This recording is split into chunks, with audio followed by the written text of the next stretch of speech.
அனைவருக்கும் வணக்கம். இந்த வீடியோவில் நம்ம டிஸ்கஸ் பண்ண போகிற டாபிக் என்ன அப்படின்னா 12th ஸ்டாண்டர்ட் ஃபிசிக்ஸில் first chapter electric charges and field. இது வந்து சிபிஎஸ்சியோட 12th ஸ்டாண்டர்ட் சிலபஸில் நம்ம வீடியோ போட்டுட்ருக்குறோம்.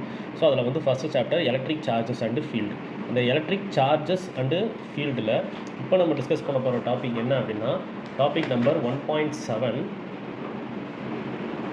Electric field. டாபிக் நம்பர் 1.7ல் எலக்ட்ரிக் ஃபீல்டு. இப்போது எலக்ட்ரிக் ஃபீல்டு அப்படிங்கிறது இப்போ ஒரு ஓவர்வியூ மாதிரி நான் ஃபர்ஸ்ட் சொல்லிடுறேன். இப்போது இந்த இடத்துல நம்மளுக்கு ஏதோ கியூங்கிற ஒரு சார்ஜு ஏதோ ஒரு இடத்துல வச்சுருக்குறோம். இப்போ நம்ம என்ன பண்ணுறோம்னா நம்ம வேறு ஏதோ ஒரு சார்ஜு ஸ்மால் கியூ அப்படின்னு சொல்லி வச்சுப்போம். ரெண்டுமே ப்ளஸ் சார்ஜ் தான். இப்போது இந்த ஸ்மால் கியூவை நான் அந்த இடத்துல இருந்து ஃபார் எக்ஸாம்பிள் இந்த பாயிண்ட் பியிலேருந்து இந்த பாயிண்ட்டு ஆருக்கு நான் மூவ் பண்ணி நான் இங்கே கொண்டு வரணும், ரைட்டா? அப்போ மூவ் பண்ணி கொண்டு வர்றப்போ கண்டிப்பாக நம்மளுக்கு தெரியும், என்ன தெரியும்னா like charges ripple each other அப்படிங்கிற ஒரு விஷயம் நம்மளுக்கு தெரியும். ஆனால் இந்த சார்ஜாக இருக்கட்டும் இல்லை இந்த சார்ஜாக இருக்கட்டும், ரெண்டுமே நம்மளுக்கு ஜஸ்ட் ஒரு சார்ஜஸ் தான். நம்மளை மாதிரி ஒரு ஹியூமன் பீயிங்ஸ் கிடையாது. தூரத்தில் இன்னொரு சார்ஜ் இருக்குது, அதை நம்மளை ரிப்பல் பண்ணும், இல்லை நம்ம அட்ராக்ட் பண்ணும், நம்ம போகணும் போகக்கூடாது அப்படிலாம் சொல்கிறதுக்கு அது ஒன்றும் ஹியூமன் பீயிங்ஸ் கிடையாது. அப்போது ஒரு ஸ்மால் கியூ சார்ஜை இந்த ஸ்மால் கியூ சார்ஜை நான் பாயிண்ட் பியில் இருந்து பாயிண்ட் ஆருக்கு எடுத்துகிட்டு போகிறப்போ கண்டிப்பாக there will be a repulsion. ஆனால் அந்த ரிப்பல்ஷன் எப்படி இந்த சார்ஜ் ஃபீல் பண்ணுது? அப்போது இந்த சார்ஜ் நம்மளுக்கு பாயிண்ட் பியிலேருந்து ஆருக்கு எடுத்துகிட்டு போகிறப்ப ஒரு ரிப்பல்ஷனை இங்கே இருக்கிற கேபிட்டல் கியூ கொடுக்குது. அந்த ரிப்பல்ஷனை கொடுக்குறப்போ இங்கே இருக்கிற ஸ்மால் கியூ சார்ஜ் அதை ஃபீல் பண்ணுறதுனால தான் நம்மளுக்கு அது பக்கத்தில் போகக்கூடாது இல்லை அட்ராக்ட் ஆகும் அப்படிங்கிற ஒரு சினாரியோலாம் நம்மளுக்கு க்ரியேட் ஆகுது. இப்போது இது நம்மளுக்கு ஒரு மைனஸ் சார்ஜாக இருந்துச்சுன்னா, அப்போ நம்மளுக்கு இது ஒரு ப்ளஸ் சார்ஜாக இருந்துச்சுன்னா இங்கே நம்மளுக்கு ரிப்பல்ஷன் இருக்காது. அப்போ கண்டிப்பாக நம்மளுக்கு என்ன இருக்கும்? அட்ராக்ஷன் இருக்கும். ரிப்பல்சிவ் ஃபோர்ஸ் இல்லை அட்ராக்டிவ் ஃபோர்ஸ்னு சொல்லலாம். அப்போ இந்த ரிப்பல்சிவ் ஃபோர்ஸ் இல்லை இந்த அட்ராக்டிவ் ஃபோர்ஸை இங்கே இருக்கக்கூடிய சார்ஜு நம்மளுக்கு ஃபீல் பண்ணுறதுனால மட்டும்தான் நம்மளுக்கு அந்த ரெண்டு சார்ஜஸ்க்கும் நடுவில் ஒரு இன்டராக்ஷன் இருக்குது. அந்த இன்டராக்ஷன் தான் நம்மளுக்கு ரிப்பல்ஷனை க்ரியேட் பண்ணுது இல்லை அட்ராக்ஷனை க்ரியேட் பண்ணுதுன்னு சொல்கிறோம். அப்போது இந்த ஒரு இன்டராக்ஷன் ஏதோ சம்திங் இருக்குது அப்படின்னு சொல்லி நம்ம ஃபீல் பண்ணுறோம் பார்த்தீங்களா? அந்த ஏதோ ஒரு சம்திங் அப்படிங்கிற ஒரு விஷயத்தை தான் ஃபீல்டு அப்படின்னு சொல்லி, ஏதோ ஒரு சம்திங் ஒரு விஷயம் இருக்குன்னு சொல்கிறோம்ல, அதுதான் நம்மளுக்கு ஃபீல்டு. இந்த ஃபீல்டுங்கிற கான்செப்டை இன்ட்ரடியூஸ் பண்ணது நம்மளுக்கு மைக்கேல் ஃபாரடே. ஓகே, அப்போ மைக்கேல் ஃபாரடே அப்படிங்கிற ஒருத்தர் இந்த ஃபீல்டுங்கிற ஒரு விஷயத்தை இன்ட்ரடியூஸ் பண்ணுறாரு. அப்போது இப்போ நீங்கள் ஃபீல்டுனா என்ன சொல்லுவீங்க? ஃபீல்டுங்கிறது எல்லா சார்ஜஸுமே தன்னை சுற்றி ஒரு குறிப்பிட்ட ரீஜியன் வரைக்கும் நம்மளுக்கு அந்த ஃபீல்டை கொடுத்துட்ருக்கு. அந்த ஃபீல்டுக்கு பக்கத்தில் இன்னொரு சார்ஜை கொண்டு போகிறப்ப அந்த இன்னொரு சார்ஜு அதை ஃபீல் பண்ணுறதுனால தான் நம்மளுக்கு அட்ராக்ஷனோ இல்லை ரிப்பல்ஷனோ வருது. அது நம்மளுக்கு லைக் சார்ஜஸாக இருந்தால் ரிப்பல்ஷன் அப்படின்னு வரும், அன்லைக் சார்ஜஸாக இருந்தால் நம்மளுக்கு அட்ராக்ஷன் அப்படிங்கிற ஒரு விஷயம் வரும். அப்போ இதெல்லாம் நம்மளுக்கு ஃபீல்டு அப்படிங்கிற மாதிரி நம்ம சொல்லிடலாம், ரைட்? ஓகே, இப்போ நம்ம கான்செப்டுக்குள்ளே போவோம். இது ஜஸ்ட் ஒரு ஓவர் பிக்சர் மாதிரி. அப்போ நம்ம கான்செப்டுக்குள்ளே நம்ம போவோம். இப்போது ஏதோ ஒரு சார்ஜ் Q அப்படின்னு சொல்லிட்டு நம்ம எடுத்துருக்குறோம். இந்த charge Q produces an electric field everywhere in its surrounding. இதுதான் நம்மளுக்கு which is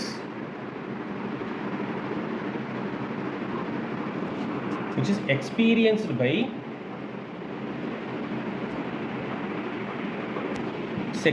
by another charge Q when brought near it. இதுதான் நம்ம இப்போ ஓவர்வியூ மாதிரி நம்ம சொன்னோம். அப்போது இதை தான் நம்ம என்ன சொல்கிறோம் அப்படின்னா ஃபீல்டு அப்படிங்கிற மாதிரி நம்ம சொல்கிறோம். இதை தான் நம்ம என்ன சொல்கிறோம்? Field. This field causes repulsive இல்லைன்னா நம்மளுக்கு அட்ராக்டிவ் ஃபோர்ஸ். இதுதான் நம்மளுக்கு ரிப்பல்சிவ் இல்லைனா அட்ராக்டிவ் ஃபோர்ஸை நம்மளுக்கு கொடுக்குது. அது depending upon the two charges. இப்போது ஒரு எலக்ட்ரிக் சார்ஜு நம்ம வச்சுருந்தோம் பார்த்தீங்களா? அந்த சார்ஜு ஒரு ஃபீல்டை ப்ரொடியூஸ் பண்ணுது. அந்த ஃபீல்டை நம்ம மேத்தமெட்டிக்கலாக எப்படி ரெப்ரசென்ட் பண்ண போகிறோம் அப்படிங்கிறத நம்ம டிஸ்கஸ் பண்ணுவோம். இந்த electric field produced by charge Q, அதை நம்ம எப்படி நம்ம டினோட் பண்ணுறோம்னா E vector equals to 1/4 pi epsilon naught Q by R squared into R cap. அப்போ ஒரு சார்ஜ் கேபிட்டல் Q அப்படின்னு சொல்லி நம்ம வச்சுருக்கோம். அது அதை சுற்றி ஒரு ஃபீல்டை க்ரியேட் பண்ணுது அதுன்னு சொல்கிறோம். அப்போ அந்த ஃபீல்டுக்கு பேர் எலக்ட்ரிக் ஃபீல்ட். அந்த ஃபீல்டை நம்ம வந்து எப்படி மேத்தமெட்டிக்கலாக ரெப்ரசென்ட் பண்ணுறோம் அப்படிங்கிறது தான் இங்கே. இதில் நம்மளுக்கு ஆர் கேப் அப்படிங்கிறது நம்மளுக்கு ஒரு யூனிட் வெக்டாரு. அந்த யூனிட் வெக்டாரோட ஃபார்முலா நம்மளுக்கு தெரியும். R cap equals to R vector by modulus of R vector. அதை நீங்கள் சப்ஸ்டிட் பண்ணிக்கலாம். ஓகே, இப்போ நம்ம ஏற்கனவே தெரிஞ்ச ஒரு ஈக்குவேஷனை நம்ம இங்கே கம்பேர் பண்ணுறதுக்காக நம்ம யூஸ் பண்ணுவோம். கூலும்ஸ் லால இருந்து நம்ம force கண்டுபிடிச்சிருக்கிறோம். 1/4 pi epsilon naught Q1 Q2 by R squared into R cap. இது கூலும்ஸ் லா. இப்போ நம்ம இங்கே Q1க்கு பதிலாக கேபிட்டல் Qன்னு சொல்லி எடுத்துருக்கிறோம், Q2க்கு பதிலாக ஸ்மால் Q அப்படின்னு சொல்லி எடுத்துருக்கிறோம். அப்போ நம்மளுக்கு எப்படி இருக்கும்? F vector equals to 1/4 pi epsilon naught capital Q small q divided by R squared into R cap. So let me name this equation as number 2. இதை வந்து ஃபர்ஸ்ட் ஈக்குவேஷன் அப்படின்னு வச்சுக்கலாம். இப்போ நம்ம ரெண்டு கம்பேர் பண்ணுறோம். ரெண்டு ஈக்குவேஷனையும் கம்பேர் பண்ணுங்கள். Comparing 1 and 2. நல்லா பார்த்தீங்கன்னா நம்மளுக்கு ஃபர்ஸ்ட் ஈக்குவேஷனில் என்னென்ன காமன் டேர்ம்ஸ் இருக்குன்னு பாருங்கள். 1/4 pi epsilon naught இருக்குது, இங்கேயுமே 1/4 pi epsilon naught இருக்குது. அதுக்கப்புறமா capital Q by R squared R cap இருக்குது, இங்கேயும் capital Q by R squared R cap இருக்குது. அப்போ நீங்கள் ரெண்டு ஈக்குவேஷனையும் நீங்கள் கம்பேர் பண்ணுறப்ப நம்மளுக்கு கிடைக்கிறது, ரெண்டு ஈக்குவேஷன் நம்ம கம்பேர் பண்ணால் நம்மளுக்கு என்ன கிடைக்குன்னா F vector equals to Q multiplied by electric field. Q multiplied by electric field. அதாவது என்ன கிடைக்கும்? அப்போ Q அப்படிங்கிறது Qவை மட்டும் இங்கே வச்சுக்கோங்க. எலக்ட்ரிக் ஃபீல்டுக்கு என்ன பண்ணியிருக்கிறீங்க? 1/4 pi epsilon naught capital Q by R squared அப்படின்னு சொல்லி போட்டிருக்கிறோம். அப்போ இங்கே R cap அதெல்லாம் வரும். அப்போ நீங்கள் மொத்தமாக எழுதினீங்கன்னா நம்மளுக்கு என்ன வரும்? 1/4 pi epsilon naught capital Q small q divided by R squared into R cap. So இதுதான் நம்மளுக்கு செகண்ட் ஈக்குவேஷன் அப்படி சொல்லி நம்ம போட்டிருந்தோம். இதுதான் செகண்ட் ஈக்குவேஷன் அப்படி சொல்லி போட்டிருந்தோம். அப்போது இந்த செகண்ட் ஈக்குவேஷனுக்கு அப்புறம் நம்ம டெரைவ் பண்ணதை இதை தேர்ட் ஈக்குவேஷன் வச்சுக்கோங்க. அப்போ தேர்ட் ஈக்குவேஷன்லேருந்து நம்ம என்ன எழுதலாம்னா from 3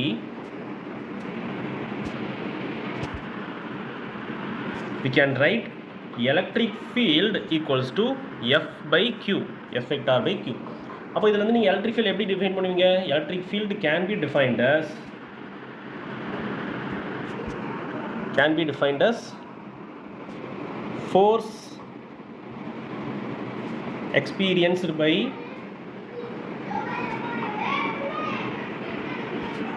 unit positive charge at that point. Force experienced by a unit positive charge. நீங்கள் வந்து ஸ்மால் க்யூன்னு சொல்லி ஒரு சார்ஜ் எடுத்து கொண்டு வந்தீங்க பார்த்தீங்களா? அந்த சார்ஜ் எவ்வளோ ஃபோர்ஸ் எக்ஸ்பீரியன்ஸ் பண்ணுதோ அதுதான் நம்மளுக்கு எலக்ட்ரிக் ஃபீல்டு சொல்கிறோம். Force experienced by unit positive charge. யார் ஃபோர்ஸ் எக்ஸ்பீரியன்ஸ் பண்ணுறா? எடுத்துகிட்டு வர்ற சார்ஜ் தான் எக்ஸ்பீரியன்ஸ் பண்ணுது. ஏற்கனவே இருக்கக்கூடிய ஒரு எலக்ட்ரிக் ஃபீல்டு ஏற்கனவே இருக்கக்கூடிய ஒரு கேபிட்டல் Q அப்படிங்கிற ஒரு சார்ஜ் வந்து நம்மளுக்கு எலக்ட்ரிக் ஃபீல்டை எக்ஸ்பீரியன்ஸ் பண்ணலை, அதுதான் கொடுத்துக்கிட்டு இருக்கு. ரைட்டா? அப்போ நம்மளுக்கு எலக்ட்ரிக் ஃபீல்டோட SI யூனிட்டை நம்ம இதுலேருந்து எடுக்கலாம். SI unit. இப்போ SI யூனிட்னா நம்மளுக்கு எலக்ட்ரிக் ஃபீல்டோட ஈக்குவேஷன் என்ன வருது? F vector by Q. அப்போனா நம்மளுக்கு நியூட்டன், மேலே இருக்கிறது நியூட்டன், கீழே இருக்கிறது கூலும். அப்போ எலக்ட்ரிக் ஃபீல்டுக்கு நம்மளுக்கு வந்து நியூட்டன் கூலும் -1 அப்படிங்கிற ஒரு SI யூனிட் வரும். இதை தாண்டி நம்மளுக்கு இன்னொரு யூனிட் இருக்குது, அதை நம்ம இப்போ படிக்கலை. நம்மளுக்கு வந்து ஒரு ரிலேஷன் இருக்குது. E vector equals to -dV by dr அப்படின்னு சொல்லிட்டு ஒரு ரிலேஷன் இருக்குது. இதில் வந்து மேலே இருக்கிறது வந்து பொட்டான்ஷியல், கீழே இருக்கிறது ஜஸ்ட் வந்து ஒரு டிஸ்டன்ஸ் மாதிரி. அப்போ பொட்டான்ஷியலுக்கு நம்ம வந்து SI யூனிட் என்னென்னா நம்மளுக்கு வோல்ட்டு, டிஸ்டன்ஸுக்கு நம்மளுக்கு என்னென்னா மீட்டர். அப்போ எலக்ட்ரிக் ஃபீல்டுக்கு இன்னொரு யூனிட் என்ன அப்படின்னா வோல்ட்டு மீட்டர் -1. இதுவும் நம்மளுக்கு ஒரு யூனிட் தான், சில நேரங்களில் நம்மளுக்கு யூஸ் பண்ணலாம். இந்த E vector equals to -dV by dr நம்மளுக்கு இனிமேல் தான் ரிலேஷனில் வரும். சரி, ரைட்டு. இப்போ எலக்ட்ரிக் ஃபீல்டை மேத்தமெட்டிக்கலாக நம்ம வந்து சொல்லியாச்சு. இப்போது சில பாயிண்ட்ஸை பற்றி நம்ம எக்ஸ்பிளைன் பண்ணுவோம். எலக்ட்ரிக் ஃபீல்டு வந்து எந்தெந்த மாதிரிலாம் நம்மளுக்கு இருக்கும் அப்படின்னு சொல்லி. இப்போ நீங்கள் கேபிட்டல் Qன்னு சொல்லி ஒரு சார்ஜ் எடுத்துருந்தீங்க, அப்புறம் ஸ்மால் Qன்னு சொல்லி ஒரு சார்ஜ் எடுத்துருந்தீங்க. இந்த கேபிட்டல் Q தான் நம்மளுக்கு என்ன கிரியேட் பண்ணுதுன்னு பார்த்தா it is creating the field. இந்த ஸ்மால் Q என்ன பண்ணுதுன்னா it just experiencing. It is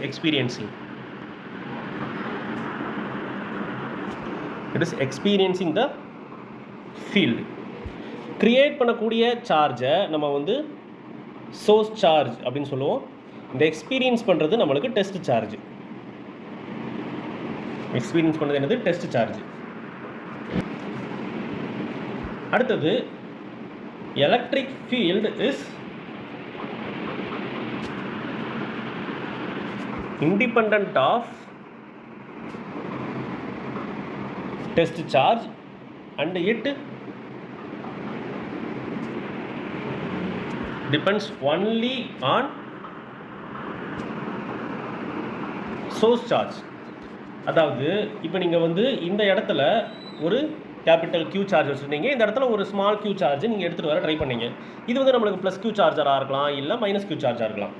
இப்போ ஃபார் எக்ஸாம்பிளுக்கு இந்த கேபிட்டல் Q சார்ஜ் என்ன பண்ணுதுன்னா, தன்னை சுற்றி இந்த ரீஜியன் அளவுக்கு நம்மளுக்கு எலக்ட்ரிக் ஃபீல்டை நம்மளுக்கு சப்ளை பண்ணுது. இந்த ரீஜியன் ஃபுல்லாக நம்மளுக்கு என்ன பண்ணுதுன்னா எலக்ட்ரிக் ஃபீல்டை நம்மளுக்கு சப்ளை பண்ணிகிட்ருக்கு. இப்போ இந்த எலக்ட்ரிக் ஃபீல்டை சப்ளை பண்ணுற இந்த ஒரு ரீஜியன் சும்மா தன்னை சுற்றி ஒரு 2 மீட்டர் அளவுக்கு எலக்ட்ரிக் ஃபீல்டை சப்ளை பண்ணுதுன்னு வச்சுக்கோங்க. அப்போது இந்த 2 மீட்டர் டிஸ்டன்ஸ் அப்படிங்கிறது யாரையுமே சார்ந்து இருக்காது, இல்லைனா யாரையுமே டிபெண்ட் பண்ணி இருக்காது. நீங்கள் இந்த இடத்துல தூரத்தில் ஒரு ப்ளஸ் Q சார்ஜ் எடுத்துகிட்டு வந்தாலும் சரி, இல்லை ஒரு மைனஸ் Q சார்ஜ் எடுத்துகிட்டு வந்தாலும் சரி, கேபிட்டல் Qங்கிறது எவ்வளோ எலக்ட்ரிக் ஃபீல்டை கொடுக்குமோ அதை கொடுத்துக்கிட்டு தான் இருக்கும். நீங்கள் வந்து ப்ளஸ் Q சார்ஜ் எடுத்துகிட்டு வந்தால் அப்போ நம்ம வந்து நம்மளும் ஒரு ப்ளஸ்ஸு அது ஒரு ப்ளஸ்ஸு நம்ம ரிப்பல் பண்ணணும்னு சொல்லி நிறையா ஃபீல்டை கொடுக்க போகிறது கிடையாது. இல்லை மைனஸ் Q சார்ஜ் எடுத்துகிட்டு வந்தால் அட்ராக்ட் பண்ணணும் அப்படின்னு சொல்லிட்டு அந்த இடத்துல வந்து அதை விட நிறையா ஒரு ஃபீல்டை சப்ளை பண்ணணும் அப்படிங்கிற கான்செப்ட்லாம் இல்லை. இந்த ப்ளஸ் Q அப்படிங்கிறது கேபிட்டல் சார்ஜ் அப்படிங்கிறது, கேபிட்டல் Qங்கிற ஒரு சார்ஜ் எவ்வளோ எலக்ட்ரிக் ஃபீல்டை ப்ரொடியூஸ் பண்ணும் அப்படிங்கிறது வந்து it is just depending upon its magnitude, அவ்வளோதான்.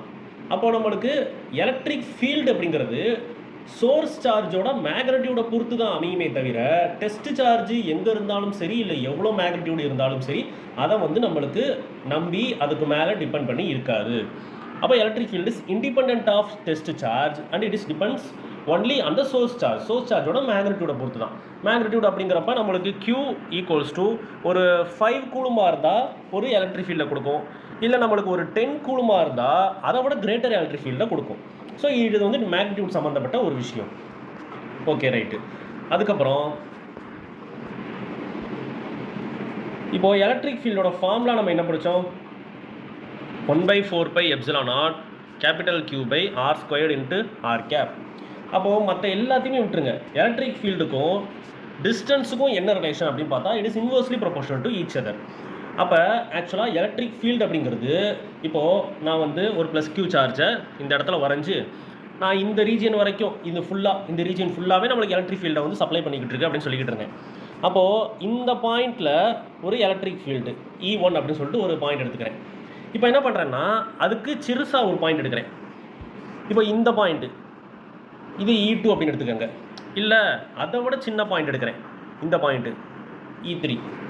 இப்போ இந்த E1 E2 E3ல் E1 E2 E3ல் எது கிரேட்டராக இருக்கும் அப்படின்னு பார்த்தா நம்மளுக்கு கண்டிப்பாக electric field at the point 3 will be greater, மற்றதெல்லாம் நம்மளுக்கு அப்படியே கம்மியாக இருக்கும்.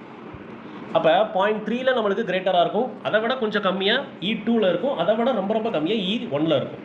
ஏன் அப்படின்னா நம்மளுக்கு பாயிண்ட்டு E1, அதாவது இந்த E1 அப்படிங்கிற பாயிண்ட்டு நம்மளுக்கு சார்ஜில் இருந்து இந்த சார்ஜ் இந்த இடத்துல இருக்குன்னா அந்த சார்ஜில் இருந்து அந்த பாயிண்ட்டு ரொம்ப டிஸ்டன்ஸ் தள்ளி இருக்குது.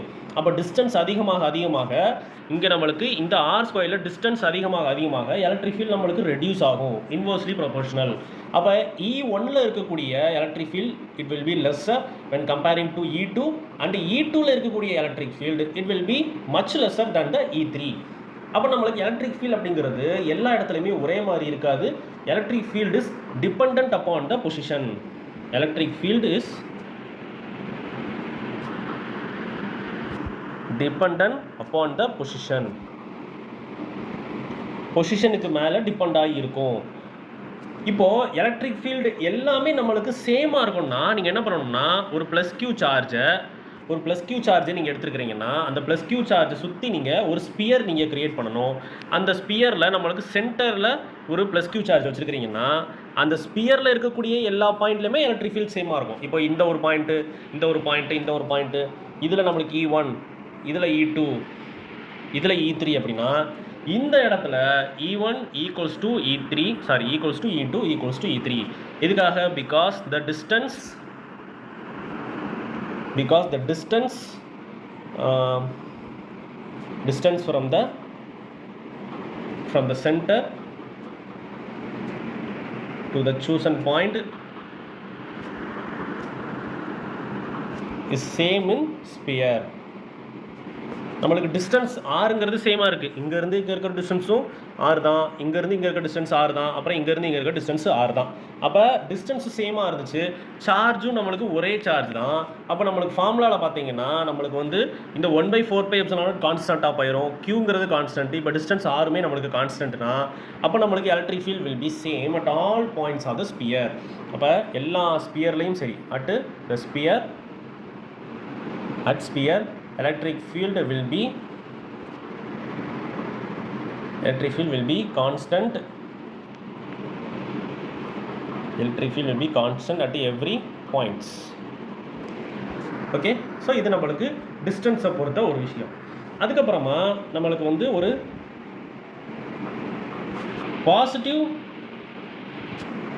பாசிட்டிவ் சார்ஜுக்கு எலக்ட்ரிக் ஃபீல்டு எப்படி இருக்கும்? ஒரு ப்ளஸ் க்யூ சார்ஜுக்கு electric field will be outwards.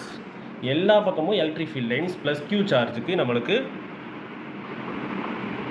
அவுட்வேர்ட்ஸாக இருக்கும். அதே இது அப்படியே நம்மளுக்கு நெகட்டிவ் சார்ஜுக்கு ஒரு ஆப்போசிட்டு.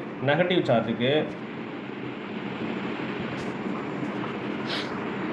சார்ஜ் இப்போ மைனஸ் க்யூவாக இருந்தால் அப்போ நம்மளுக்கு அது எப்படி இருக்கும்? இன்வெர்ட்ஸாக இருக்கும். நெகட்டிவ் சார்ஜுக்கு நம்மளுக்கு இன்வெர்ட்ஸாக இருக்கும்.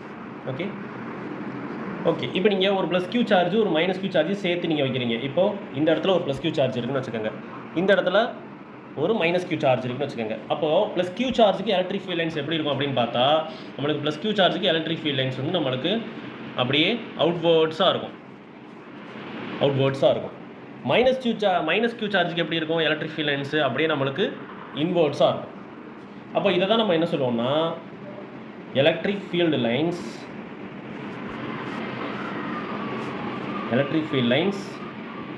ஃபார் எ ஆக்சுவலாக நம்மளுக்கு இந்த செட்டப்பு வந்து நம்மளுக்கு இப்போதைக்கு தேவைப்படாது.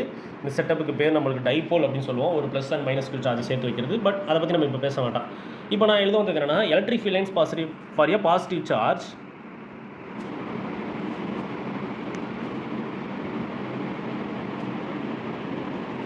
starts from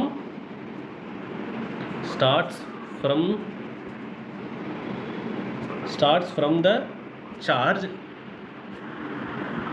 and end at infinity. Correct தானே? ப்ளஸ் சார்ஜுக்கு பாருங்கள், நம்மளுக்கு வந்து எலக்ட்ரிக் ஃபீல்ட் லைன்ஸ் வந்து அந்த சார்ஜில் ஆரம்பித்து அப்படியே இன்ஃபினிட்டி வரைக்கும் நம்மளுக்கு போயிட்டே இருக்குது. அப்படியே கிட்டத்தட்ட இன்ஃபைனட் டிஸ்டன்ஸு போய்கிட்டே இருக்கிற மாதிரி இருக்குது. அப்போ நம்மளுக்கு electric field lines for a positive charge starts from the charge and end at infinity. அதே இது நம்மளுக்கு electric field lines for a negative charge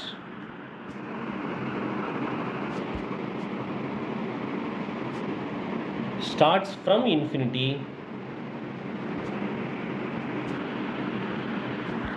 and ends at the charge. Starts from infinity and ends at the charge. கரெக்டாக நம்மளுக்கு வந்து இது நம்மளுக்கு எங்கேயோ இருந்து வர்ற மாதிரி இருக்குது, எங்கேயோ இருந்து வந்து சார்ஜில் வந்து எண்ட் ஆகிற மாதிரி இருக்குது. அப்போ starts from the infinity and ends at the charge அப்படிங்கிறது. ஓகே, ஸோ இவ்வளோ தான் நம்மளுக்கு எலக்ட்ரிக் ஃபீல்டை பற்றி. ஸோ நெக்ஸ்ட் டாப்பிக்கில் நம்மளுக்கு electric field due to system of charges பற்றி நம்ம பார்க்கலாம். தேங்க்யூ.